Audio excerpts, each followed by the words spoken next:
Okay. I'd like to call this meeting to order. This is a regular meeting of the Board of Commissioners, July 7th. The date's May 15th. I'm sorry, it's July 7th at 5:15 PM. See, this is really not Aaron Wright up here saying. Okay, I'll get used to it in a moment. Joanne, would you please call the roll? Sure. Commissioner Ernst. Here. Commissioner Engel. Here. Commissioner Rollins. Here. Commissioner Vogelsang. Here. Commissioner Wright. Here. Aaron, where are you? Here. Can Can you hear me? I see you. Good answer. Okay. Commissioners, any changes to the agenda? Hearing none. At this time of the agenda, it's a time for public requests. If you have an issue that you'd like to address with the commission, please come to the microphone, state your name and address for the record, and you'll have 3 minutes. Floor is now open. Hello, Sil Silberti. I live at 6100 Northwest 2nd Avenue, Boca Raton, Florida. Just wanted to say Executive Director Harm's proposal to exercise the early payoff of the North Park West bond while ensuring no impact on other projects is, both commendable, forward-thinking, especially given the typical lengthy process of implementation when we do have plans, and that could not now, if you guys do that, obviously there can't be anyone to stop it, and we're all looking forward to it because we know how long it takes. So if we get both sides kind of rolling along, we're all going to see this park come to a conclusion in our lifetime, and I want to thank you. Thank you. Anyone else? Going once? I think there's someone online. Oh, someone online? We don't do online. Oh, we don't, Yeah, we're not doing online any longer. So we're not able to engage with this person. Go ahead. Hello. Hi, Craig. For contact, my name is Linda Morgenstern. I live at 1124 Parkside Circle North in Boca. I've been a resident of Boca for 30 years, and I've lived in the Parkside community along with Craig for 25 of those. And I've served on the HOA board with him for 2 years. My tenure has just ended.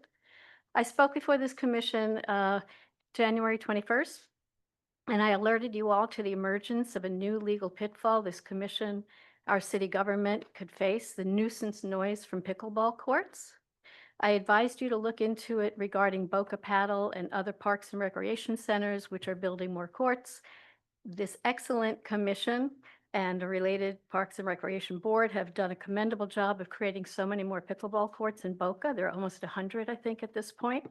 And we're hoping the residents at Parkside will use those rather than disturbing the homeowners in our 2 little courts in our small community. We need to get off the. Brian Levine, developer of Boca Paddles, was recently quoted in Boca Magazine as saying, quote, "The sound of the ball bouncing is only tolerable for an hour or so." Meanwhile, courts are open 12 hours a day. He went on to say, to solve issues like this, we've got a sound consultant that we're working with to mitigate sound.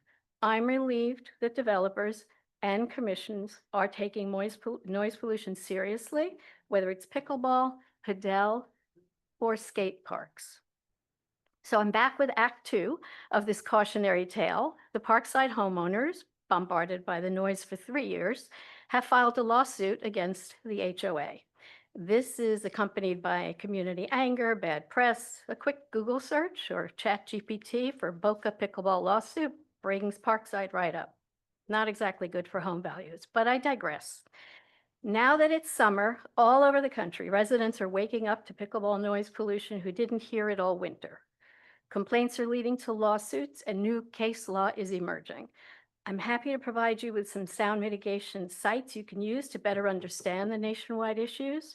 So much could have been prevented by requiring sound studies, along with environmental, traffic, and all the other studies that you require when you're evaluating bids. So to keep Boca the special place it is, we need to honor residents' right to peaceful enjoyment of their property. I'm hopeful sound studies are a new requirement when you are evaluating bids. And I'm optimistic that setting that example will encourage HOAs to do their due diligence when adding amenities to avoid abrogating residents' rights. Any questions? No, thank you very much. Thank you. Fortunately, we're not in Parkside, so I understand the noise component, but the pickleball facility inside North Park is indoor, except for some outdoor courts that are facing the railroad tracks. And then we have the pickleball courts at Patch Reef, which will not be in a residential community. So, and bet the only people who will be bothered by the noise will be the other 18 pickleball players that are playing in that covered facility. So thank you for bringing this to our Of attention. course. So far, so good. Thank Yeah. you. Mhm.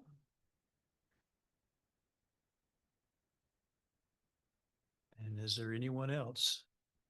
Seeing no movement, then I'll close this portion of the agenda and ask for the approval of the minutes of our previous board meetings. Move to approve? Second. Moved and seconded. Any discussion? Hearing none. Joanne, would you please call the roll? Sure. Commissioner Ernst, Yes. Commissioner Engel, Yes. Commissioner Rollins, Yes. Commissioner Vogelsang, Yes. Commissioner Wright. Yes. Motion passes unanimously. Okay, thank you, Joanne. The first item under regular business is the Patch Reef Park paddle and racket change orders. Brian, would you like to introduce that, please? Thank you, Commissioner Rollins. On page 5 of your agenda packets is the first change order. This is for a sound system at the new Patch Reef Park pickleball facility. This would enable sound system throughout the 18 courts so that if there were events, you could play music, like holiday events, you could play Halloween music for those kinds of things. Also during tournaments, you could call names to certain courts so that everybody could hear, as well as our lightning prediction system. If they needed to clear the courts, they could get on and call them out to clear those courts. So tonight, we're looking for approval, ideally, of the enhanced full system. Total amount is $138,617. We do have, I do have Paul Arcella here from CSR to answer any questions about this, as well as the second item on your agenda as well, if you have any questions. Commissioners? Steve, you have your hand up? Yeah. With reference to the young lady who brought up sound pollution, what effect might this have on residential properties adjacent to Patch Reef? I mean, we already have a sound system on the tennis facility. But with this addition, what, if any, effect will it have? Well, the noise ordinance in the city, for the parks, I mean, this is a park that also has sports fields. It backs up to a high school. So the sounds there are coming from different athletic facilities too. But the noise itself really would be so that we could call people off the courts. During tournaments, they could call people to courts, like certain players that have to be on a certain court at a certain time. And the tennis facility is also closed in the evening time by 10 o'clock or 11 o'clock at night. So the noise ordinance doesn't take effect until after that point in the city. Thanks. I think there's also, part of this is the sound engineer focuses on the sound being within the facility. Correct, So yeah. that's, It shouldn't bleed out too much, Right. yes. I mean, tennis players may hear it and not like it, but if there's a tournament or some sort of special holiday thing, they may play music out there. But for the most part, it would be to handle some of those tournaments in emergency situations. So, I think we should definitely do the, both ends of the spectrum because we don't want to go back and redo anything. Correct. If we're going to do it, let's do it now. okay. I just need a motion to approve it. So moved. Second? It's been moved and seconded. Hearing no further discussion, Joanne, would you please call the roll? Sure. Commissioner Ernst, Clarify, that's for A and B. Yeah. Correct. Commissioner Ernst, is for bid 1 and 2, right? Yeah. Yes. So yes. Commissioner Engel, Yes. Commissioner Rollins, Yes. Commissioner Vogelsang, Yes. and Commissioner Wright. Yes. Motion passes unanimously. The next item on the agenda is the Miller Leg Additional Services Oh, no. Agreement. I still have part B, the tennis courts. Oh, Sorry. pardon me. We have Try to a, get through by 6 o'clock. oh, all right, I'll make it quick here. On page 11 of your agenda packets is a change order. And this is, this was presented early on and the start of this project was to redo reconstruct the tennis courts that are currently out there. Hasn't been done in quite some time. we are wanting to take a look at that again tonight because deterioration has continued. We put some pictures in the agenda packet. So tonight we would like the board to consider approving this additional change order in the amount of $2,685,914.52. And this would, there is room that this may not end up being that amount if they're able to save some of the rock underneath the courts. Again, Paul is here if you have any questions about the specifics, but we'd like to move forward with this change order so that they can start this work once the pickleball complex is constructed. They won't shut down all the courts at one time. They'll move through it so that we'll leave courts open during the construction period. So With the confusion with the downtown tennis facility, there is no possibility that we're going to put in clay courts at Patch Reef. The city has elected not to do that. Okay, I just Yeah. want to make sure. I think that this is a long time in coming, and injuries, we're lucky that nobody's been injured. Having fallen on tennis courts before, I just think we need to keep them in the best shape we can for our, our players. They've exceeded their lifespan, having been installed in 1987. So it's been a lengthy period. Greg, Yes. Yeah, I'm supportive of the rebuild. I just think as a group, it's a very significant investment. And so I think if we vote on this and start the project to do it, I have no doubt they'll do a great job of doing what we're asking them to do. My question to the group is this what we want there permanently? Because over the years, we've talked about indoor tennis, we've talked about redesigning the tennis center there. We've got a lot of different things, and we're getting ready to do the North Park, a very significant investment there. And so the question is, it's in front of us right now out of convenience. I realize it's something we want to do. I'm fully supportive of, making, Patch Reef a first-class park, because we're doing piece by piece as we go. So it is time to redo the tennis courts, but it would be a shame to come back later and say, oh, we really want to do something different. So I appreciate your comment, Susie, about is this making sure we're not doing clay courts, we're not doing anything else. If this is what we want to do, it's the right time, it's a go. But if there's any doubt in our mind about it, let's see where it fits on things. So I'm okay with it if the team is okay with it. But if you have any doubts, we should stop it now and just delay it. yeah, I personally have no doubts that it's well past time, and I have no other vision for what would go in that place, Craig. Okay. There's a need for, hard courts and outdoor courts. I don't see us building an indoor tennis facility. We tried that years ago with, I forget who was that. Nadal. Nadal, right. Yeah. And that project never came to fruition.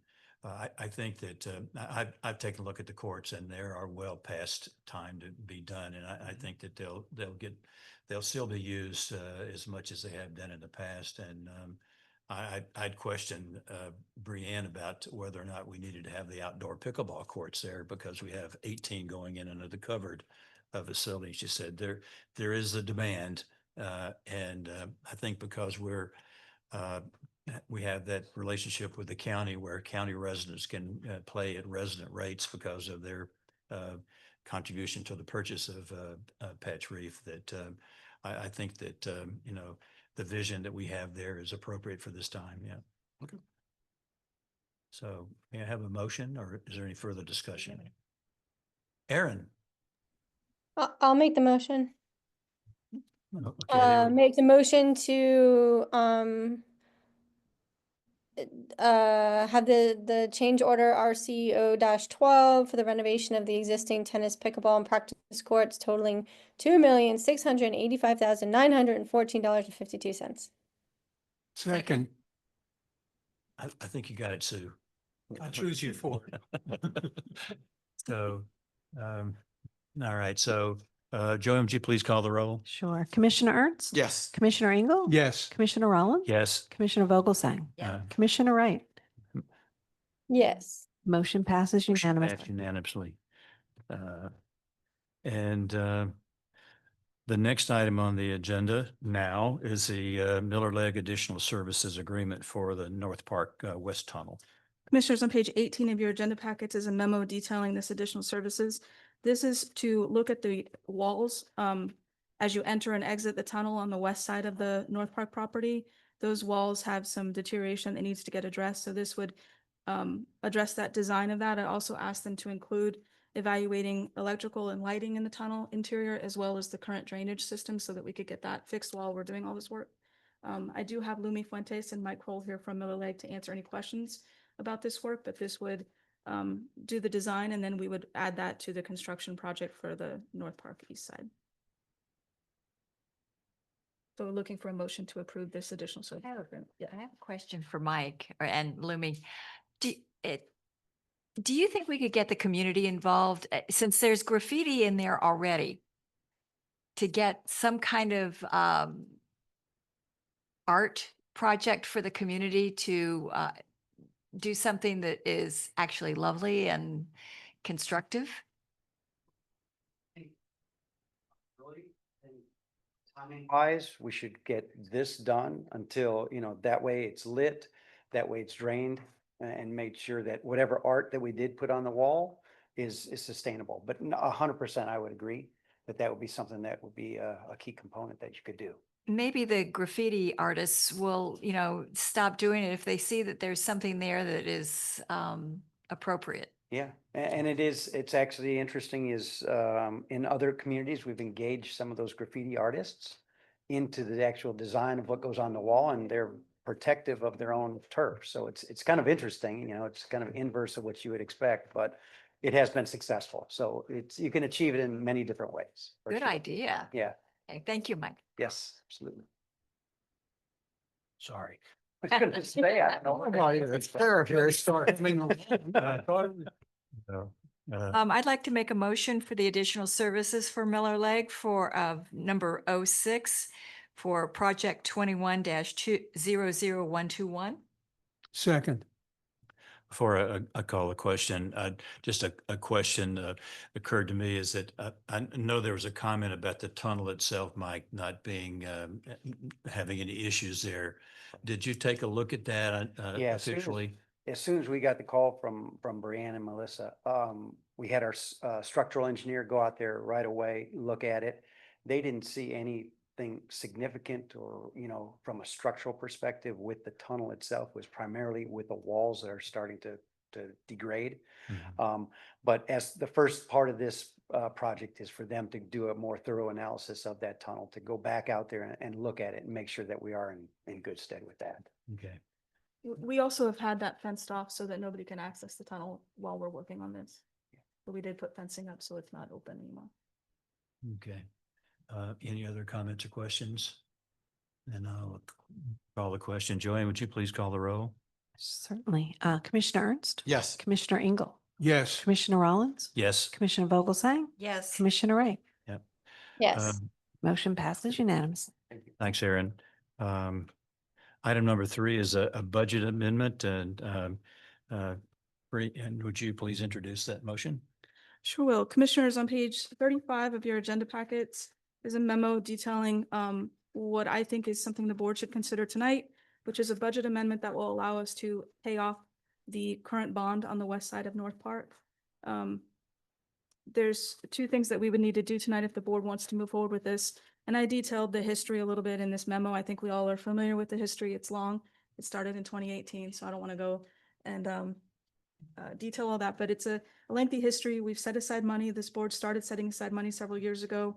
We happen to have some extra money set aside and we can pay that off now, which means then that the title of the property would be transferred to us so we could start working on P3s and things like that that we have talked about doing over there to develop the west side. So tonight, I would ask for a motion to adopt the resolution. I'll ask Mr. Horowitz to read that resolution onto the record.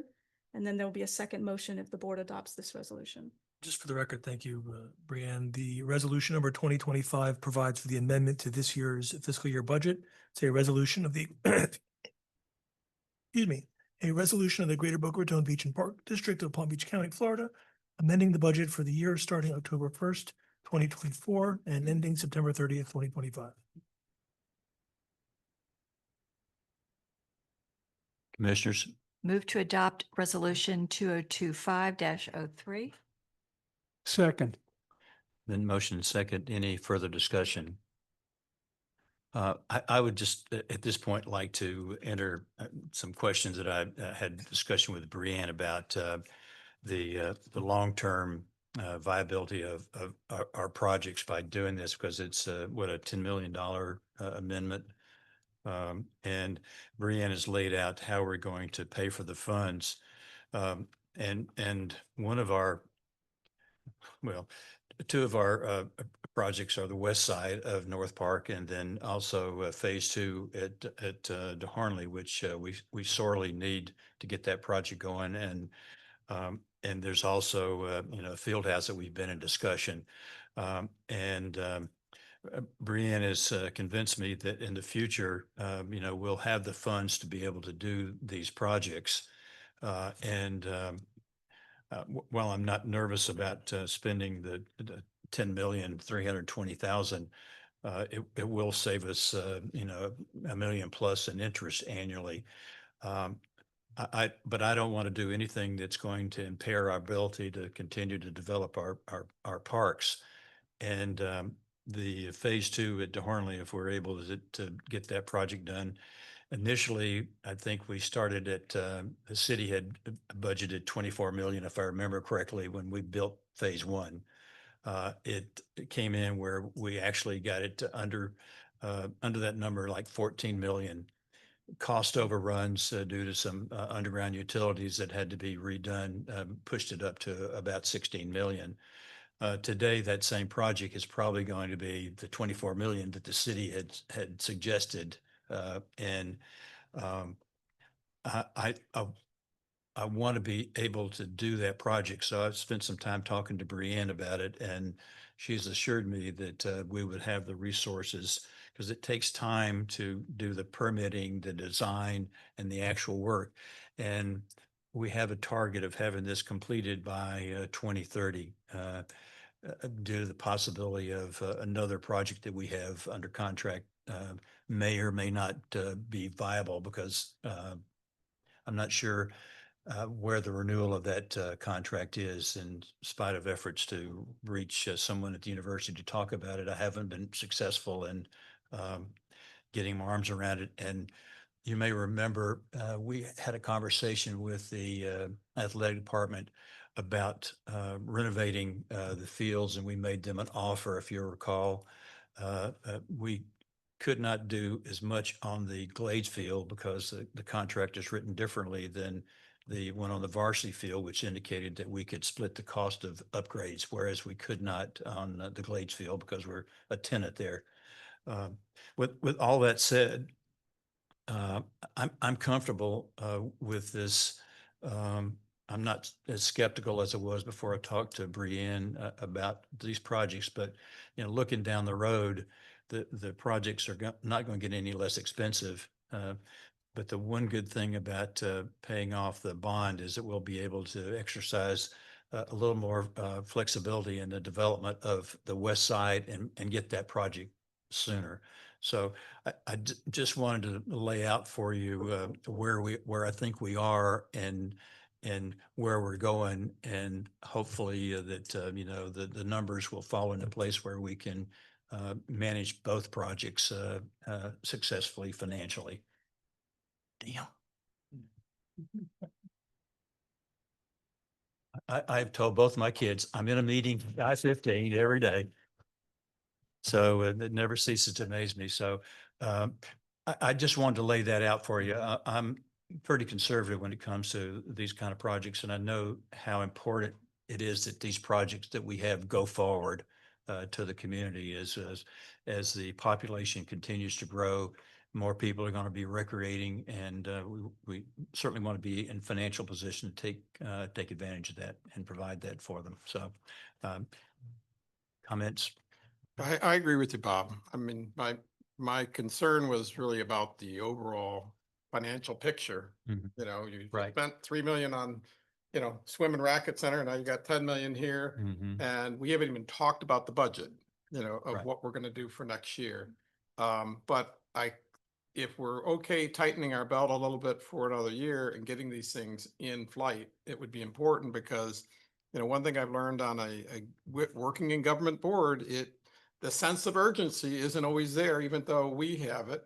And this board does get a lot done. So I'm very optimistic that we can work on all those things. A question to Brianne would be, by paying this particular bond off, there is no agreement with the city for anything else other than discussions. It's just, we're paying them off this, we get control of it, and then we go through our permitting process and Correct. help design it. And I guess I would also kind of ask that, you know, in sparing taxpayers a little bit of money, is look for another public-private partnership that benefits the community and, you know, kind of limits our costs. So I don't want to see us raise our millage rate. That was our plan on the conceptual Yeah. plan, was to do a P3 for that side. So once this is paid off, the second motion I was going to ask for, if you approve this, is that you direct us to transfer the money to the city and make payment, and then and also give direction to our general counsel to work with the city legal counsel on Yep. transfer of title, so we can move forward with that stuff and do it. We support it. Steve? Yeah, I thought this was a great idea from the jump. I've always been taught, and I firmly believe, that the less debt you have, the better off you are in the long run. This is our only debt. In case anybody is not aware, outside of this note, we're debt free. And we're a unicorn as far as taxing districts, government agencies, governments, what have you. We're a unicorn in that respect. And I'm kind of proud of that. And I'd like to see that continue. And if this means, as Craig said, we tighten our belts in the short term, so it gives us flexibility in the long term, then to my mind, it's a win-win, not only for the commission, but for the city and for our constituents. You know, as Craig said, I want to keep the millage rate where it is. I don't want to see it go up. And if we can do that, then I'm all for it. And we have the flexibility now to start going after P3 partnerships, which we didn't have before. So that's all I got. Thank you, Steve. Brianne, this means we can start putting RFPs out once we get our deed in our hand and have a party. It's going to be a party. I'll start writing it. Okay. Because I think that there are some requests that, you know, people want golf. We want golf, an aquatic center, a field house, and there are groups out there that want to help us. So I'm all for it. I think this was very far thinking on your part. I know you know, looked into it with all of us, and I appreciate that, but it was your idea in the first place, and thank you. Brianne, what was the original bond amount? Oh, boy, it was like 19 million. It was 19. And our Yeah, payoff amount from Raymond James is, the total is $10,227,451. It's very tiny print, yes. yeah. And I think it's important for the public to know also that we had been budgeting for an early payoff and a process, and we were able to pay it off sooner than we had expected to, is the reason why this has come before the commission. We don't quite have the sufficient reserves established specifically for this project, but we do have other unallocated reserves that will help us make this happen. And I think it allows us to move forward, as Mr. Silberti said, you know, getting something done on the west side sooner than later, because doing a P3 at this point, we could not do because it'd violate the terms of the bond that we had. So by paying this off, we have the opportunity to do a public-private partnership, much like we did with the pickleball facility on the east side, because we own that property outright. Was there a motion on that? Yes, there was. Okay, there's a motion. Okay. And then Aaron, do you have want to weigh in on any comments? Yeah, no, I just think this is a great idea that Brianne had brought up with all of us. And I think with, the city building a lot of buildings and seems to be eliminating green space, I'm glad we're on the other end of things and saving the green space and providing recreation for them. So, but I do hope we keep in mind the west side, recreation, yes, but we don't have to build it out completely with recreation and we don't have to do it all at once either. So, let's take our time and do what we need to do over there and what the residents want. So, but I think it was a great job with Brandon. Now we're in complete control of it. It's our property now forever. Um, there's no, there's no way that city council can get a hold of it or anything like that. It's ours. So I think it's a good thing. Jake, I have one question. In the process of going to bids, once we put out an RFP, are we able to do that without having the funds specifically set aside for this project? Yeah, it depends what the project is. I mean, generally, we can go out to bid to test the market, but we want to issue a solicitation in good faith with the intention of moving forward. But we're not constrained from a budget perspective when you're simply soliciting proposals or letters of interest or some other input from the community to see what might be developed on the project. Okay. As far as phase two, the project over there, when if we get the rights to develop that property from the city, which I understand that that's a possibility that we can do that, do we have to have the funds set aside to actually put that out to bids? Not necessarily, but Okay. we may need to have a funding mechanism in place to ensure that when the time comes, the funding will be there to facilitate the project. So- That, yeah, I was just gonna go through our plan real quick on phase two of DeHornley, much like we did for North Park. We set money aside each year. So I met with the city manager and the deputy city manager on, my days are mixed up because I lost a week of work here, but the Thursday before I left for my leave, June 26th, I met with them. And in the past, they have said that we could not do any more projects on their property. They would run all those projects, but they are open to us doing phase two and managing the design and construction of that. So we're going to start working on an amended and restated ILA for DeHornley Park. And I'll be meeting with hopefully Jacob and Sam this week or next week to start that review. Once we get an ILA set up with the city that will enable us that, we're putting it into our funds for next year in our CIP list to start the design of phase two. We already had a preliminary design. We just have to look at parking because I think parking is an issue there. We want to make sure we have ample parking out there. So we'll look at all those things with one of our architect engineering firms that we have under contract and start the design process. We all know that site plan, design, permitting, all those things could take about 12 to 18 months. So we're going to be in another budget. The idea is that we set aside reserve funds, just like we did for North Park, to get to the point where we have $20 million to build North Park. We would do the same thing as we start the design process so that when we're ready to go out to bid, we would have funds set aside to start building it. okay. If I could also just add, Mr. Chair, there have also been some recent changes in state law with regard to public-private partnerships, which I know we've talked quite a bit about. In the past, you've always had to issue a competitive solicitation when you receive either a solicited or unsolicited proposal. Now there's a process where you can have certain public hearings and engage the public without actually putting a solicitation on the street, assuming certain conditions are satisfied. So the process has been streamlined a little bit, which doesn't necessarily require the competitive solicitation and procurement process that was previously required by state law. The other thing I would add is assuming, and if this item passes this evening, tomorrow we will reach out to the city attorney's office. This is going to take a closing. We're going to have to facilitate the transfer of the deed. There may be some doc stamps involved in that process, depending on the terms of the bond.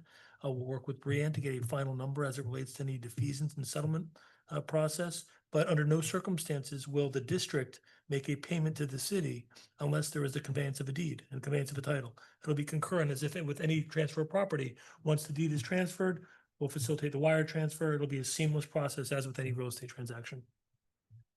And one other comment too, a field house has been on my target list for some time because of the relationship that the recreational basketball program has with facilities. And the difficulty there, they seem to be having getting space at some of the schools that we have where they've used them in the past. Putting a field house in at North Park should be our project because anybody else with a P3 is going to want an income stream. And the recreational programs, you start having to charge for their court time, it's going to be a little bit different than them going to Boca Middle, for instance, or Sugar Sand Park, where there is no fee for them to play. So I just want to put that out there because I think that's important for us in our planning process to understand that if you do have somebody build a P3, then we need to build in some way to allow the recreational use of that facility by our sports leagues so that the programs are affordable. So, Makes sense. okay. There's a motion on the table to approve resolution 2025-03. And it's been moved and seconded, and I'll call the motion. Joanne, would you please call the roll? Sure. Commissioner Ernst, Yes. Commissioner Engel, Yes. Commissioner Rollins, Yes. Commissioner Vogelsang, Yes. Commissioner Wright. Yes. Motion Okay. passes unanimously. Motion passes unanimously. You want to read the second part? Yeah, I need a second motion to give authorization to staff to make payment to the city via wire transfer and to direct general counsel to coordinate with the city attorney to facilitate the closing and transfer of title. So moved. Steve, give you the motion. Steve made the motion, Second. seconded by Susie Vogelsang. Any further discussion? Hearing none. Joanne, would you please call the roll? Sure. Commissioner Ernst, Yes. Commissioner Engel, Yes. Commissioner Rollins, Yes. Commissioner Vogelsang, Yes. Commissioner Wright. Okay. Yes. Motion passes unanimously. Okay. Wonderful. The next, Mr. Treasurer, approval of payroll and invoices. Yes, sir. I would like to make a motion for approval of payroll and invoices in the amount of $430,016.56. Second. Been moved and seconded. Any discussion? Hearing none. Joanne, would you please call the roll? Sure. Commissioner Ernst, Yes. Commissioner Engel, Yes. Commissioner Rollins, Yes. Commissioner Vogelsang, Yes. Commissioner Wright. Yes. Motion passes unanimously. Okay, move into reports and discussion items. Madam Director. Commissioners, just a few updates. Weather permitting, the roofing project is expected to start at Sugar Sand on July 14th. So that's for all the other buildings to line up with the community center roof. Weather permitting, also the traffic garden is expected to be painted on July 15th. After that, the signs will be installed and then fencing. We also have a little seating area with some shade cover that will be put out there. We are advertising tomorrow an RFQ for potential bidders for North Park East. So the RFQ will qualify potential bidders for that project. From that list, then we will give them the bid specs so that they can bid on the project. So that'll be out for 30 days. We received 100% drawings for the multi-sport rink cover at Sugar Sand Park on July 3rd and finished reviewing them this week. Legal is reviewing the front end documents to bid that project shortly, so that's moving forward. And then at our next meeting, we will talk about the district CIP projects. And as I mentioned to you all in a memo last week, or an email last week, I did meet with the city manager, deputy city manager. We talked about a number of projects, one of those being DeHornley Park and the priority to get fields built before 2030. So they have allowed us to start working on an amended and restated ILA for that project. So we'll be working on that, and I would assume that will take a month or two to get done and worked out with the city, so we can move forward on that as far as next year goes with projects. Will that be funded by them? That would be funded by us. The DeHornley Park? DeHornley Park, yeah. We built the original and we pay for the operation and maintenance, so we would build this and pay for the operation and maintenance of this part too. Okay. Yes. What elements will we have at phase 2? The focus really is for additional parking and athletic fields. There'll be another restroom facility to support that side of the park that's not developed. But the goal is to maximize that space for athletic fields so that we can accommodate. Will it tie into the dog park in any way? Well, we're hoping to have a restroom out there, but we have to have, originally it was looked at that way. I know some changes have been made out there. So we have to have somebody look at that and see how we can tie that all together. Okay.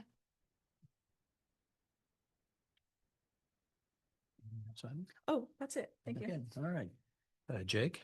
I do have one quick item, Mr. Vice Chair. At the last meeting, Commissioner Engel asked about a recent change to state law regarding artificial turf. That was an item that did pass this past legislative session. It's now referenced as Chapter 2025-140 Laws of Florida. It amended Section 125, Chapter 125 of the statutes. And what it did is it required the Department of Environmental Protection to adopt certain standards and rules for the installation of synthetic turf, specifically affecting single-family residential properties 1 acre or less. We don't regulate single-family properties 1 acre or less.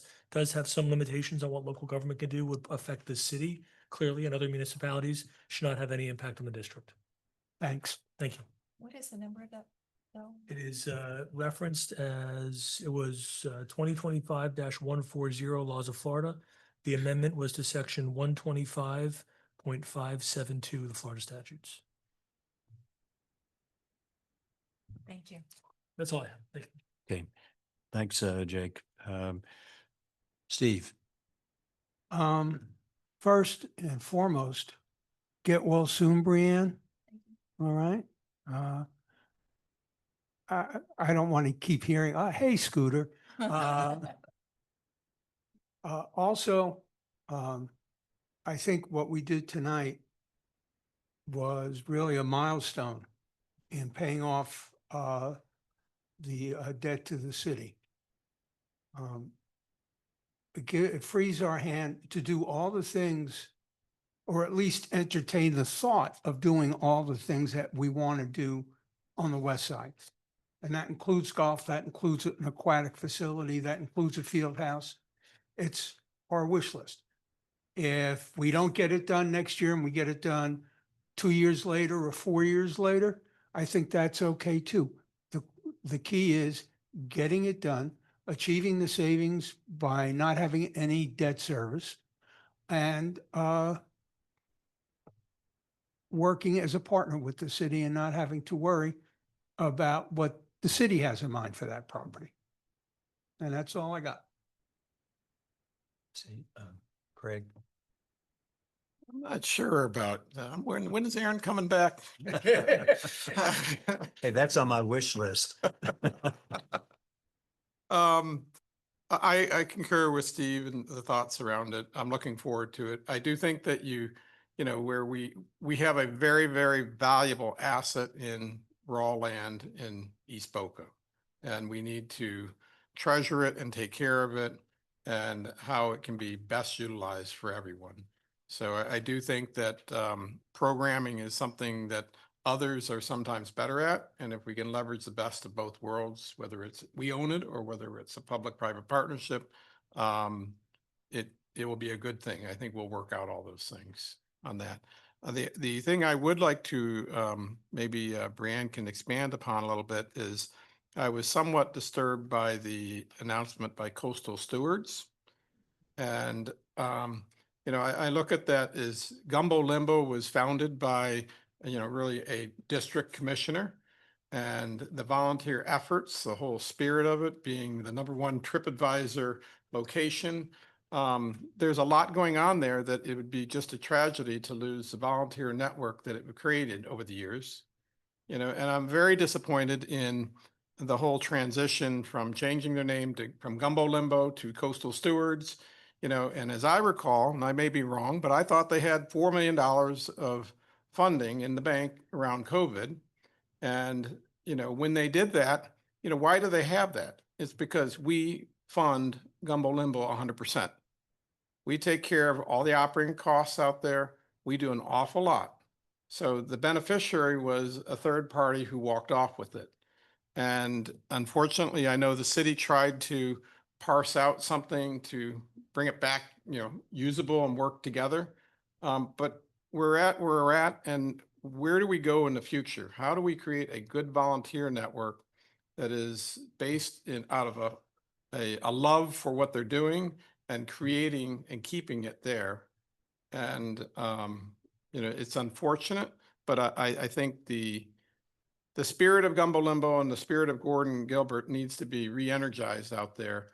And somehow or another, the district may need to have a better say in it, because we can't let that happen again. And I would say for our next meeting, we should call them all in here and find out what happened And how is this going to work going forward? Because it's really the community volunteers, it's us, the people at Gumbo Limbo, the Gordon Gilberts who made this whole community so successful.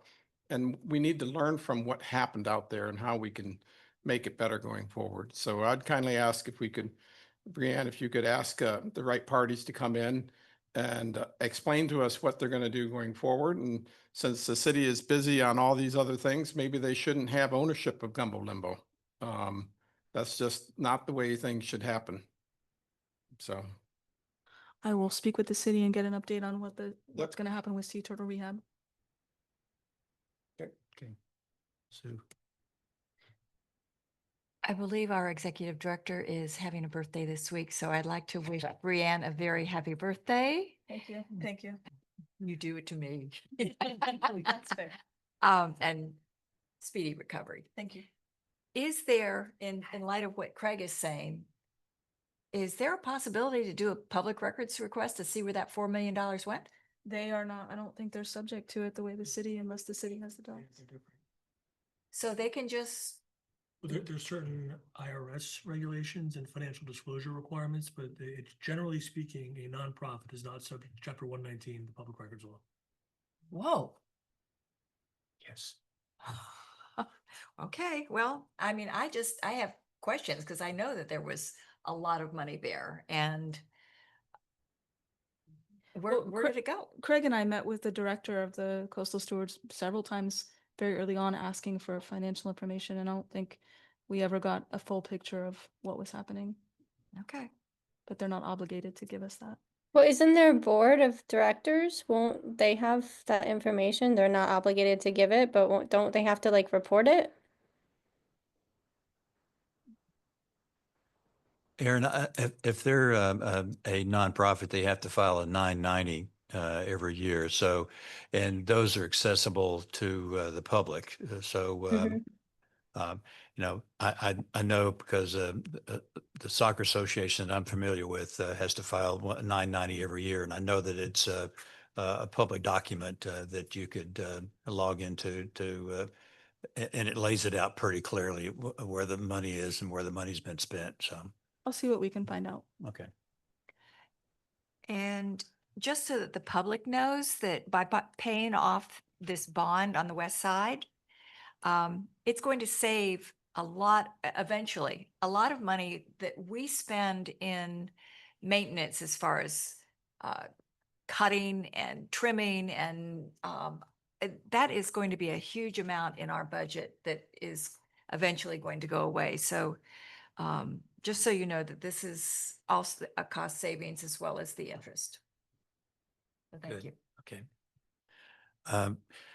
To the public, this is the first time I've chaired this meeting in a number of years, although I was a previous chairman, and Craig's given me some grief here for the FUBAS. But Aaron, come on back soon.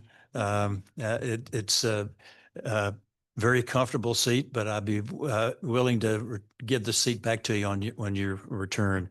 And to the public, thanks very much for sitting in on this conversation. I think that you've witnessed us at our best doing the things that are appropriate for the community and the proper use of our ad valorem dollars to provide the recreational facilities that the community needs and brings to our attention. The fact that we have a public request gives the people an opportunity to tell us what's on your mind. This is how the pickleball facility got started at Patch Reef Park, how the expanded into what we're doing over at North Park with the indoor facility. And we do our best. We're the only ones that have built recreational facilities in this city as long as I've been here, and I moved here in '77. The city has not, we've been blessed to be able to build the facilities and maintain the facilities to BOCA standards. And we're proud of the fact that we do it just that way. And we're good stewards of your tax dollars and appreciate the input that we get from you, the public, at our meetings. Aaron, did you want to say something? Any more? No, I have nothing. I have nothing Okay. tonight. Nothing. Okay, all right. Well, enjoy your vacation. I look forward to having you back and turning the gavel back over to you.